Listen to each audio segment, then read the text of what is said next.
अस्सलाम वालेकुम दोस्तों, कहानी ने एक और नया रुख इख्तियार कर लिया है। अब बारी है आमिर की, जो हमेशा मौके की ताक में रहता था, मगर इस बार वो खुद मीशा के बिछाए जाल में फंसने वाला है। जैसे ही मीशा देखती है कि जवाद शाह घर में दाखिल हो रहा है, वो फौरन अपनी चाल चलती है।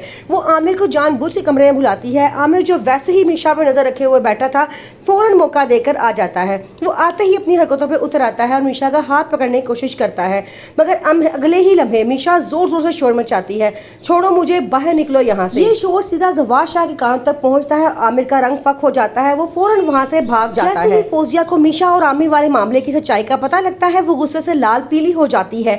फौरन आमिर को बुलाती है और उस पर खूब चीखती चिल्लाती है, क्या करके आ गया है फोतू। फौरन उसे डांटना शुरू कर देती है। फौजिया का खौफ साफ दिखाई दे रहा है, उसे अपनी इज्जत और छत छीन जाने का खतरा है। वो कहते हैं कि अगर जवाद शाह ने हमें घर से निकाल दिया तो हम कहाँ जाएंगे। फिर वो उसे रोते हुए कहती है, करता हमेशा मर्द है और भुगतती औरत है। जवाद शाह को अब कुछ शक सा होने लगा है। वो महसूस कर रहा है इस घर में कुछ गड़बड़ जरूर है।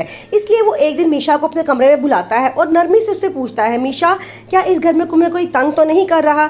मीशा उसे आगे से जवाब देती है, अगर मैंने आपको सच्चाई बता दी तो बहुत बड़ा तूफान आ जाएगा। जवाद शाह कहता है, तुम फिक्र ना करो, मेरे होते हुए तुम्हारे साथ इस घर में कोई ज्यादती या गलत काम नहीं कर सकता। तुम बेफिक्र होकर मुझे सारी बात बताओ, कौन तुम्हें तंग करता है और क्या कहता है। मीशा खामोश हो जाती है, क्योंकि अभी उसके प्लान का बाकी हिस्सा देखना बाकी है। आमिर, जो अब मीशा के पीछे पड़ चुका होता है, मीशा वहाँ से गुजर रही होती है तो उसे फौरन कहना शुरू कर देता है कि जब हुस्न और जहानत एक साथ मिल जाते हैं तो क़यामत ढा देते हैं। आगे से मीशा कहती है, अच्छा अब तुम मेरी कीमत लगाना चाहते हो। आमिर कहता है कि मेरी ऐसी औकात कहाँ कि मैं आप जैसी हसीन और जहानत पर वाली लड़की का कीमत लगाऊं। मैं सिर्फ ये जानना चाहता हूँ कि आप कहाँ से आई हैं और आपका क्या काम है। आगे से वो कहती है कि कुछ पर्दे ऐसे होते हैं जिनको पड़ा ही रहने दिया जाए, अगर उनसे पर्दा उठ जाए तो बहुत बड़ा तूफान आता है।